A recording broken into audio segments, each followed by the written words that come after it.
When I was 25, I started learning English from scratch and became completely fluent within less than 3 years through self-study. If I had known these 30 truths about learning English earlier, I would have saved much time and been happier.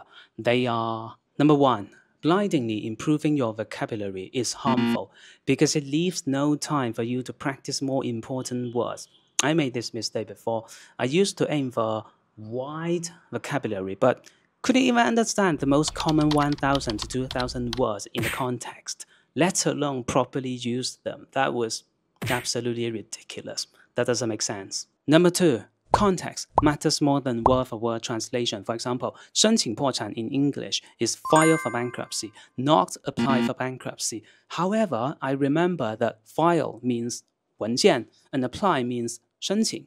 So why isn't 申请破产 in English apply for bankruptcy? Well, there is no reason. That's just how English works. Another example is when you think something is not expensive and worth buying. If you use cheap, it can imply poor quality or low value, just like what we say in Cantonese. 呢樣嘢好 cheap 啊，你好 cheap 啊， right? So affordable is more appropriate in this context. When you are learning English, first understand the entire context, then the sentence, followed by the phrases and the individual words. Number 3, phrases or chunks are much more important than words. I used to understand foot the bill as 用脚踢账单 because foot means 脚. I also thought that give up means 给上面, but this is all wrong. So please use a few words as a whole to understand a sentence. Number 4, grammar. Studying grammar just wears me out, let alone many of the grammar rules are rarely used. And also, essential grammar can be naturally picked up from reading and listening. So I still have some stupid grammar mistakes like singular and plural, or some Chinglish expressions. But guess what? My IELTS examiner, my foreign friends, they can understand me just fine. They don't even care if I'm making some small grammar mistakes. Number 5, vocabulary is naturally improved through listening practice. That means vocabulary is not the cause of practicing listening, but the effect. Speaking of listening, that brings us to number 6. Listening practice also includes practicing reading. The process is like this. First, you read the content to understand them. Then you listen to the same content to absorb it. So you've read it and you've listened to it. That means both your listening and reading skill will improve simultaneously, even though you're just only practicing your listening skill. So 2 birds with 1 stone, right? You don't have to separate them into distinct exercises anymore. Number 7, always choose intensive listening over extensive listening because learning is about forming connections between neurons in our brain. Here, okay? Understanding English is about connecting sounds with meanings. That is, thinking about the meaning in your brain while listening to the sound with your ears. But extensive listening or casual listening or just playing English audio in the background to 磨耳朵 here, okay? Doesn't really work. Number 8, keep at intensive listening. One day, you will suddenly realize you can understand everything you need. You will feel like you are in paradise. All your hard work will finally pay off. Number 9, intensive listening makes you feel exhausted, but 4 hours of intensive listening beats 100 hours of extensive listening, that's for sure. Number 10, understanding English isn't the goal. Understanding the English you need is the goal. If you happen to encounter English that's beyond your knowledge and you can't understand them, that's a knowledge issue, not your vocabulary or language issue. For example, can you understand this paragraph in Chinese? 边锋接球后，不管3七21，就想着要下底传中，于是脚下一顿操作猛如虎，球丢了，角球都没了。 If you are a football fan, you can easily understand them. If you aren't, then you can't. Knowledge issue, I told you. Number 11, don't separate materials into easy and authentic. English is English. You should always learn authentic English. Number 12, focus on your specific goals instead of a vague goal like mastering English or being fluent in English, etc. For example, are you planning to study abroad? Or you just want to communicate fluently with foreigners? Maybe you want to know more about the world and not miss the news, or Maybe you're just interested in English for no reason. Okay, for whatever reasons, a specific goal is your friend. Number 13, if you have defined your goal, you can choose the corresponding authentic materials. Don't be afraid of the word authentic, all right? I know people often say you have to stay in your learning zone or get out of your comfort zone a little bit, but what they don't say is that you can't reach your learning zone by choosing the materials. You need to do it by breaking down the authentic materials. Like, for example, when you try to understand a long and difficult sentence, you can first understand the small pieces in the middle, chunk by chunk, and then combine them to understand the whole. Another example is when you listen to fast English, you can slow down the playback speed a little bit and listen to it several more times. So these are all effective practices for understanding real English. Well, stop playing with Peppa Pig. Okay, I'm not a hater of Peppa Pig, but this cartoon is just for kids. Number 14, 新概念英语，老友记，小猪佩奇，哈利波特 won't save you, but consistent and deliberate practice will. Number 15, interest plays a role when it comes to choosing the materials, but it is not a cure-all because interest can be developed. If you are better at something, you'll be more interested in it. Remember, as long as you are making progress compared to your old self, you find yourself more engaged with the materials you have. At least I did. Number 16, being able to read English literary masterpieces doesn't mean your English is good. It just means you are good at reading English literary masterpieces. Similarly, being able to listen and speak well in English doesn't mean your English is good. It just means your listening and speaking skill are good. Number 17, learning English is an art of sacrifice. If you care about too many words, then you won't have enough time to practice more frequently used words. I've said that before. If you are always reading difficult English, then you won't have enough time to practice your speaking. So always use this mindset to adjust your learning strategy. Number 18, news English and celebrity English are not advanced English. What meets your needs is advanced English. It's all about you, okay? So if you want to study computer science abroad, then literary masterpiece is toxic. If you want to just communicate fluently with foreigners, advanced vocabulary is also toxic. Number 19, linguistics has little to do with being fluent in English. Learning how to learn, brain science, cognitive science, and deliberate practice are your friends. Number 20, 语感 actually exists, but it is not something to be pursued on purpose. It's the result of training, of persistent training, all right? 语感 is just like your Chinese, natural and trying not to try. Number 21, there is no such thing as mastering English, only your current level of English.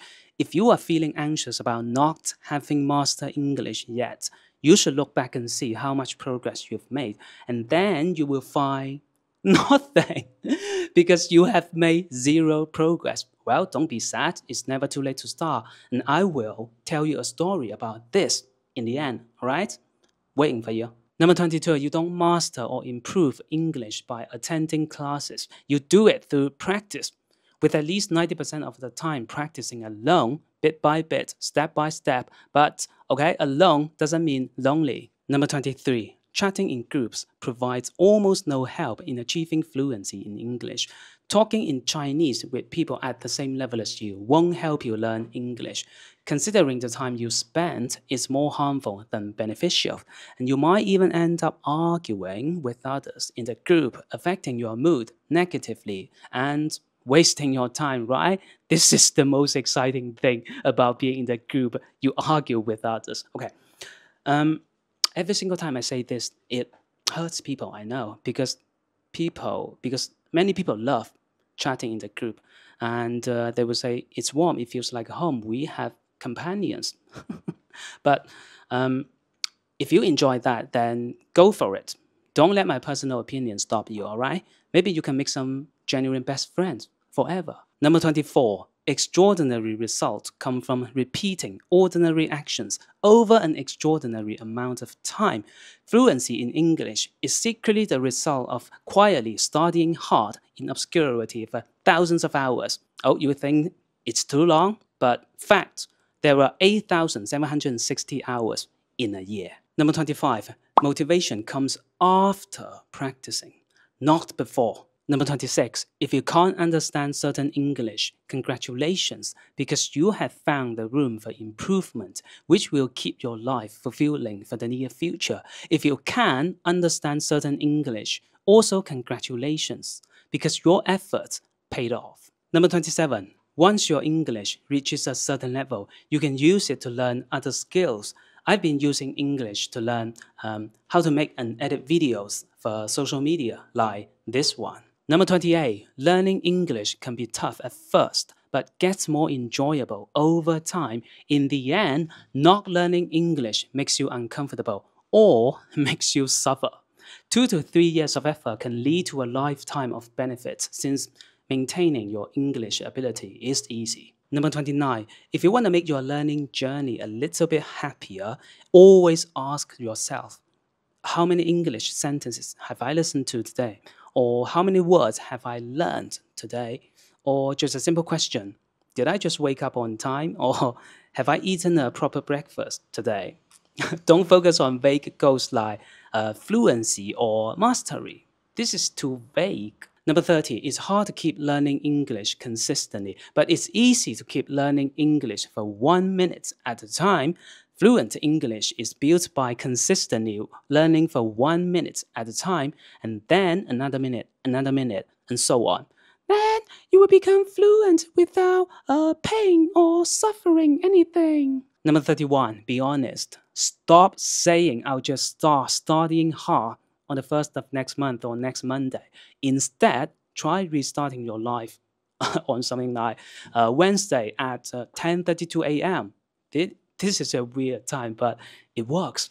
Or, better, restart your life right now after watching my video. Number 32, don't aim to remember everything in one go. You will forget. Forgetting things or words is normal. Don't blindly trust memory techniques or mnemonics. Instead, think about how and where to apply what you learn in your life. This is called learning by using or learning by doing. Number 33, learning English is a system. Your physical health, your time management skill, your emotional well-being are far more important than English knowledge itself. Taking care of these will naturally support your journey of learning. Number 34, it's my favorite one. Never too late to start. Let me tell you a story about an elderly woman called Jiang Shumei. At the age of 60, she couldn't even read and write a single Chinese character. She was completely illiterate. 我没念过书，我60岁学认字。我60岁以前的小目标就是活着。 So in order to overcome her illiteracy, she started to learn how to recognize characters and read newspapers. From that day on, she practiced every single day and gradually became able to read something. This alone was already a remarkable achievement. But she wasn't satisfied with just that. At the age of 75, she decided to start writing a book. 我75岁。 我学写自己的故事。 As usual, she practiced writing every single day. Initially, it was challenging for her, and she said, "My hand kept shaking when I wrote. The horizontal and vertical lines I drew weren't straight.